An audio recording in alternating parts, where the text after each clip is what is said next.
One of the concerns we have for astronauts during spaceflight is vitamin D. When your spacecraft are shielded against ultraviolet light, the spacecraft food system doesn't have as many sources of vitamin D as we might like, and therefore vitamin D becomes an issue. And vitamin D is the only vitamin that we provide to the crew members as a supplement. And one of the ways that we helped to figure out how much vitamin D people needed was by doing studies in the Antarctic, which we use as an analog for spaceflight. Wintering over in the Antarctic for 6 months, the sun doesn't come up, a little bit like South Dakota. You know, it's a very constrained environment, it's a very remote environment with no ultraviolet light. It becomes a very good analog for space station crew members.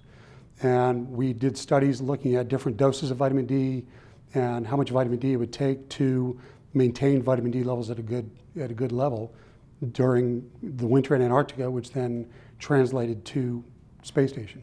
We provide 800 international units of vitamin D for the astronauts each day, again in supplement forms. They get a little bit from their diet, and the 800 IUs we've actually documented maintains their vitamin D levels at a very good level. That's a little bit higher than the RDA. The RDA for people 1 to 70 is 600 IUs. For people over 70, it's 800 IUs. And the difference there is that there's an assumption that people in that 1 to 70 category will get some sunlight exposure. So we're right in par with where the RDAs are and have data from crew members on 6-month space station missions that document that that level of intake does work to keep levels at a good pace. The studies we did in Antarctica, we looked at several doses, and we did some double-blind studies and looked at responses based on intake and the course of the winter. In the one study we did, we looked at 1,000 IUs and 2,000 IUs and found no difference. So we think the body adapts at a certain point that, 800 we think is good, 1,000 is probably no different, and really 2,000 is no different. So it's one of those cases where you need to get enough, but getting more won't help you anymore. Well, vitamin D is tied in with calcium metabolism and tied in with bone health, which are key concerns for spaceflight. Astronauts lose bone during flight. Their kidney stone risk is very high because as you're losing bone, the calcium that comes out of those bones ends up in your urine.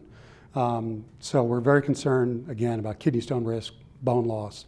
Vitamin D deficiency will exacerbate that. So the last thing we want is somebody to be vitamin D deficient during spaceflight. But I also need to say that that doesn't mean that taking vitamin D during spaceflight is going to prevent you from losing bone.